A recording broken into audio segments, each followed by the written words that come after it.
혹시 여러분들 레위기 설교 많이 들어보셨어요? 저도 많이 한 적이 없거든요. 레위기는 좀 어렵습니다. 읽어 내려가기도 어려운데 주일날 설교한다는 것 자체는 목사님들에게는 너무나 부담이에요. 왜냐하면 주일날은요, 대중적인 설교를 해야 합니다. 좀 쉽게 이해를 하고 또 은혜를 끼칠 수 있는 그런 설교를 해야 하기 때문에 여러분이 레위기 하면 딱딱하기도 하고 어렵기도 하고 막 졸립기도 하고, 여러분 오늘 방금 읽었지만 이게 어떤 내용인지 잘 모르잖아요. 모른단 말이에요. 그런 내용을 가지고 우리가 주일날 설교하기는 목사에게도 부담이 되고 듣는 성도에게도 좀 어려움이 있습니다. 그럼에도 불구하고 하나님은 우리에게 레위기를 주셨어요. 정경에 속하도록 해주셨죠. 따라서 이 모세오경 속에 있는 이 레위기를 우리가 놓쳐서는 또 아니 됩니다. 하나님께서 부어주시고자 하는 큰 복이 거기에 담겨 있기 때문에, 우리가 하나님 말씀이기 때문에 또 우리가 몰라서는 또 안 되거든요. 그래서 주일에는 좀 하기가 힘들지만 이런 영권회복 집회, 은혜를 사모해서 나오시는 모든 분들이 계시기 때문에 이러한 장소에서는 우리가 이 말씀을 살펴보려고 하는 것이죠. 이 시대 속에서 우리가 제사를 드리지 않지 않습니까? 그런데 과연 레위기에 나와 있는 이 5가지 제사법이 과연 우리에게 어떤 의미가 있는지, 여러분들 가운데 아직도 교회를 오랫동안 다녔고 또 직분자임에도 불구하고 잘 모르는 분들이 있다면 이번 5일간의 기도회를 통해서 성령께서 특별하게 여러분들 각자를 깨우쳐 주시는 은혜가 있어야 할 줄로 믿습니다. 여러분, 출애굽을 한 이후에 하나님께서는요, 레위기를 시작하면서 모세를 부르셨어요. 자, 오늘 말씀 1절을 볼까요? 이렇게 나와 있죠. 여러분들이 가지고 있는 성경 1절을 보십시오. 여호와께서 회막에서 모세를 부르시고 그에게 말씀하여 이르시되. 하나님은요, 레위기를 시작하면서 자신이 지도자로 세웠던 모세를 불러서 백성들에게 전하라고 명을 하십니다. 자, 그런데 여러분, 어떤 말씀을 하셨어요? 하나님이 제사법에 대해서 이야기를 해주고 있죠. 제사에 대해서. 자, 그렇다면 이런 의문을 갖게 되죠. 왜 하나님께서는 하필 레위기를 시작하면서 굳이 제사에 대해서 말을 해주고 있는 것일까? 아니, 하고 싶은 이야기도 많을 텐데 왜 제사법에 대해서 이야기를 해주고 있는 것일까? 아마도 하나님께서는 자기 백성들의 허물과 죄, 그리고 부정하고 불편하고 그런 것에서 파생된 것들을 모두 다 덮어주기 위해서였습니다. 따라서 하나님께서는 그 덮는 방법으로 자기 백성들에게 제사법을 소개해주고 있는 거예요. 그러니까 우리의 죄성, 우리의 연약함, 우리의 허물, 예수를 믿고 또 구원을 받았음에도 불구하고 여전히 죄를 안고 살아가는 우리의 약함을 덮어주기 위해서 그 방법으로 하나님은 이 제사법을 소개해주고 있다는 것입니다. 그런즉 오늘부터 살펴볼 5가지 제사를 보게 되면 하나님께서 자기 백성들을 얼마나 아끼고 사랑하는지를 느낄 수 있는 거예요. 바로 자기 백성들의 연약함을 끝까지 덮어주기를 소망하는 우리 아비의 마음을 엿볼 수 있기 때문이죠. 하지만 각각의 제사법을 보면서 몇 가지 의문을 갖게 됩니다. 그것은 바로 다음과 같은데요. 우선 하나님께서 모세에게 제사를 요구하고 있는데 그 첫 번째 제사가 꼭 번제여야 했을까? 이런 의문이에요. 하필 번제여야 했을까? 여러분, 번제가 무엇입니까? 번제란 말은요, 한번 따라합니다. 모든 것을 태워서 드리는 제사. 그게 바로 번제예요. 번제는 태우는 제사입니다. 태우는 제사. 더욱이 왜 제물을 그냥 받지 않으시고 하나님께서는 굳이 태워서 흔적도 없이 드리라고 요구하고 있는 것일까? 여러분, 궁금하지 않습니까? 하나님이 생고기를 싫어하시기 때문일까요? 여러분, 어떻게 생각하세요? 굳이 여러분 왜 태워서 드리라고 했을까? 하나님이 생고기를 안 드시는 분이십니까? 어떻게 여러분 설명을 해야 되겠죠? 그뿐 아니라 말씀을 읽다 보면요, 우리가 하나님께 번제물을 태워서 드리면 하나님께서 이 태워서 드리는 냄새를 향기로운 냄새라고 여겼다라고 나와요. 향기로운 냄새로 여긴대요. 왜 하나님께서는 굳이 그렇게 표현을 하고 있는 것일까요? 심지어 왜 하나님께서 이런 짐승을 태우는 역한 냄새를 받으시는 걸까요? 여러분, 하나님께서 출애굽한 자기 백성들에게 번제를 요구하신 분명한 이유가 있습니다. 특별한 이유가 있다는 거예요. 그것은 바로 번제는 죄의 처리, 즉 죄를 태워서 없애려는 하나님의 특별한 배려이기 때문입니다. 할렐루야, 할렐루야. 실제로 하나님께서는 죄인이 값을 치러서 자신과 온전한 관계를 유지하도록 나름의 법을 정하신 거예요. 이 법의 핵심은 바로 무엇이냐? 죄인이 값을 치르지 않으면 하나님과 결코 온전한 관계를 맺을 수 없다라는 것이죠. 그러기에 하나님께서는 우리를 배려하시고 우리를 아끼시는 그 마음에서 긍휼히 여기사 우리를 대신하여 짐승, 즉 제물을 태워서 드림으로 친히 속죄의 길을 열어주셨습니다. 할렐루야, 할렐루야. 자, 그러면 이제 좀 더 깊이 한번 살펴볼게요. 오늘 말씀을 통해서 한번 깊이 한번 살펴보겠습니다. 우선 번제는 죄의 심각성을 드러내줍니다. 여러분, 번제를 드리도록 했죠, 하나님이. 이 번제를 드리도록 한 우리에게 죄가 얼마나 심각한지를 우리에게 보여주고 있어요. 실제로 번제는 죄의 심각성이 얼마나 큰지를 말해주고 있는데요, 그 이후로 번제를 드림과 같이 죄는 흔적도 없이 모두 태워야만 죄의 효력이 상실될 정도로 심각성을 드러내주고 있기 때문이에요. 흔적도 없이 모두 태우라고 했죠, 하나님은. 여러분, 그것은 바로 무엇이냐면 죄가 사라지려고 하려면 그만큼 힘들다라는 거예요.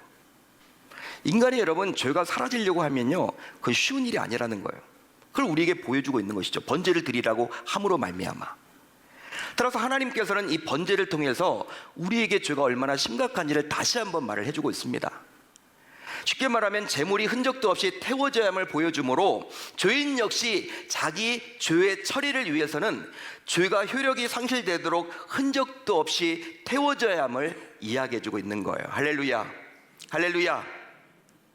또 번제는 죄인을 다시 회복하려는 하나님의 특별한 배려입니다.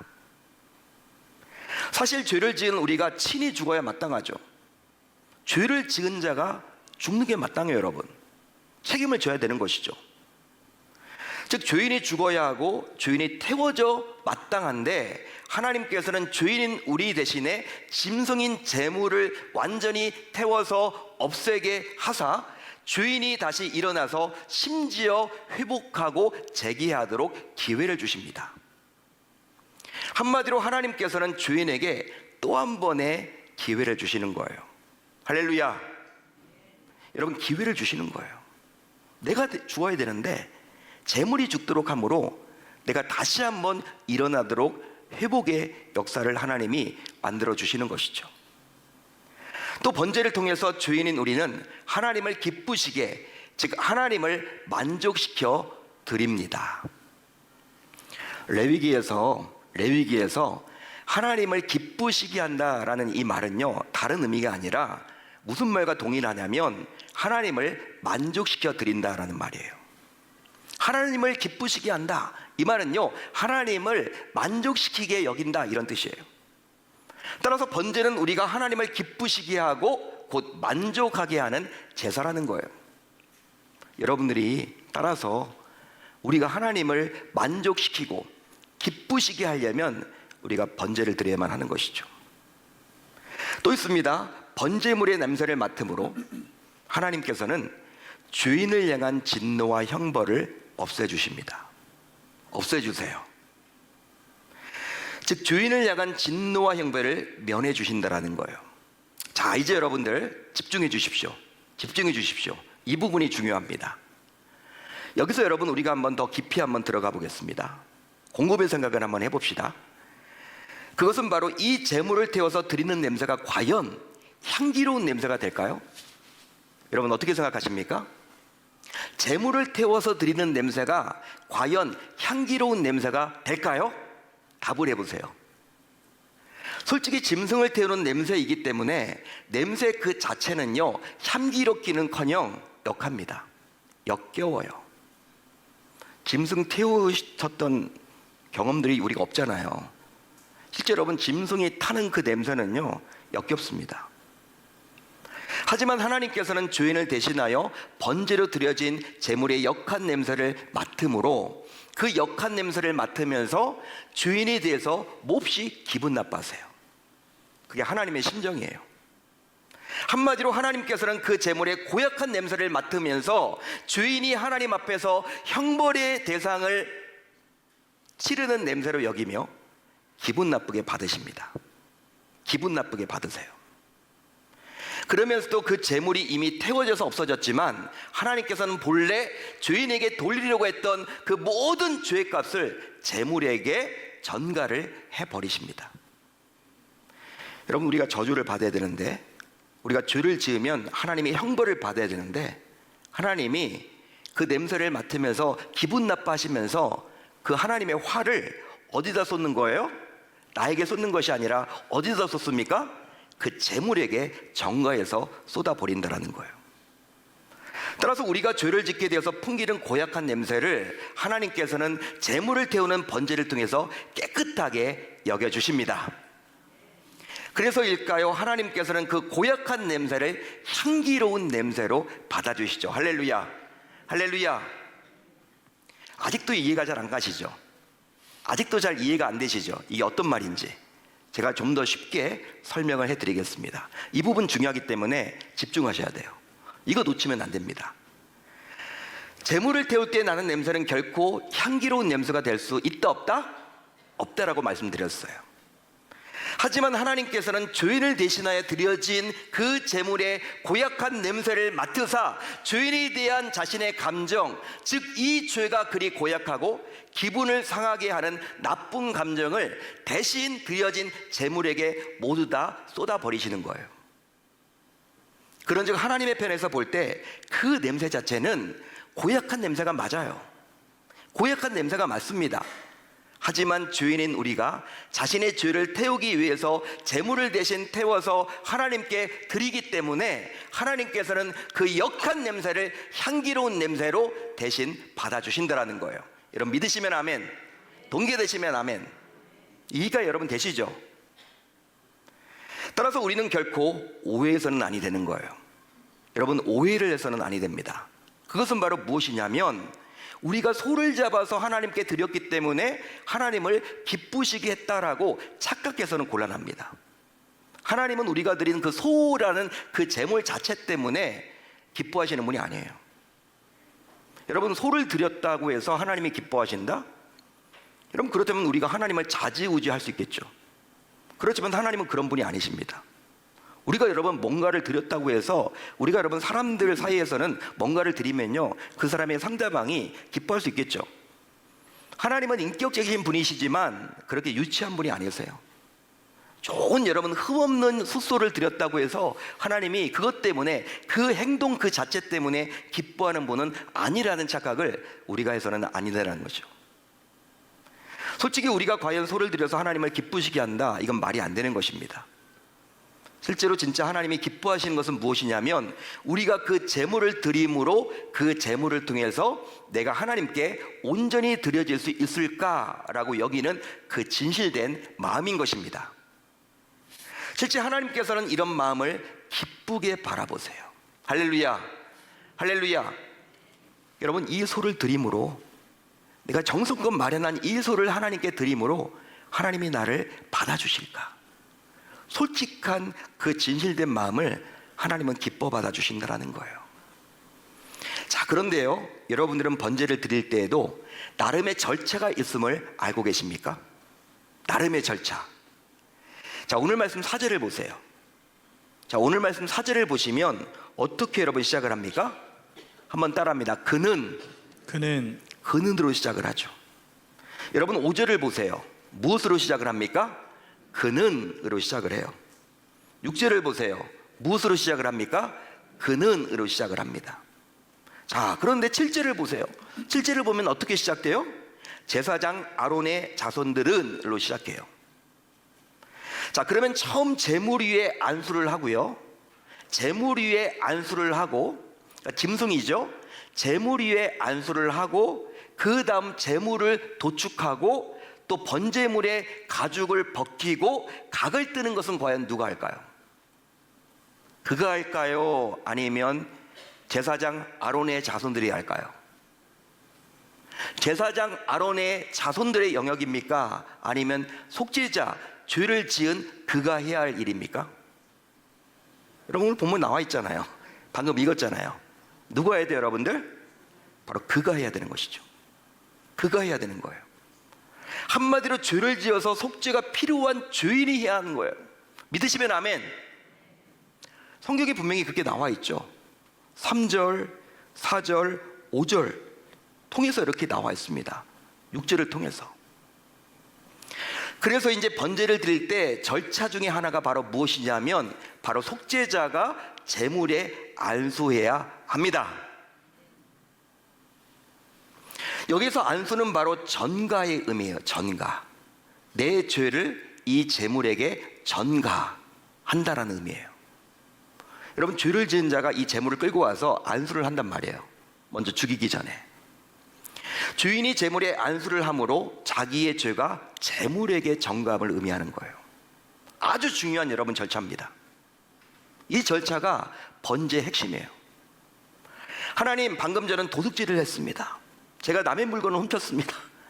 제가 도둑질한 이 모든 죄를 이제 이 제물에게 전가합니다. 돌립니다. 하나님, 이제 이 제물을 받으시고 도둑질한 저의 죄를 용서해 주세요.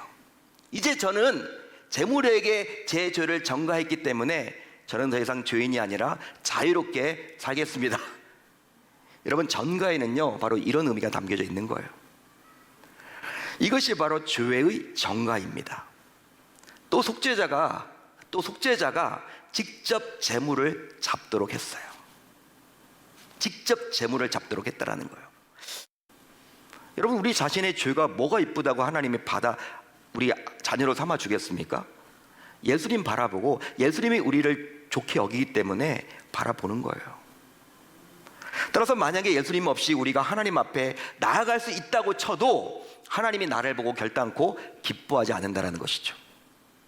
그러기에 이제 우리 모두 예수 중심의 삶을 살아내므로 하나님을 기쁘시게 할 수 있어야 할 줄로 믿습니다. 여러분, 그러기 이제 우리 모두 이번 주일부터 예배를 드릴 때 번제를 꼭 드리기로 결단을 해 봅시다. 즉, 구약시대처럼 짐승을 가져올 수는 없지만 드리는 예배를 통해서 2000년 전 예수께서 달려 죽었던 그 십자가에 나 자신도 이미 못 박혀 죽은 자라는 사실을 매 순간순간마다 깨닫기로 작정해 봅시다. 우리가 예배 시간에 여러분 뭘 떠올려야 하냐면, 나는 이미 십자가에 못 박혀 죽은 자로구나. 내가 없다. 여러분, 죽은 자는 말이 없거든요.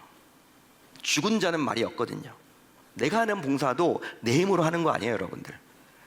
자꾸 여러분 내 이름이 드러내려고 하니까 교회가 소란스러워지고 문제가 생기고 섭섭함이 들어오고 주목받지 못하다 보니까 그렇게 되는 거예요.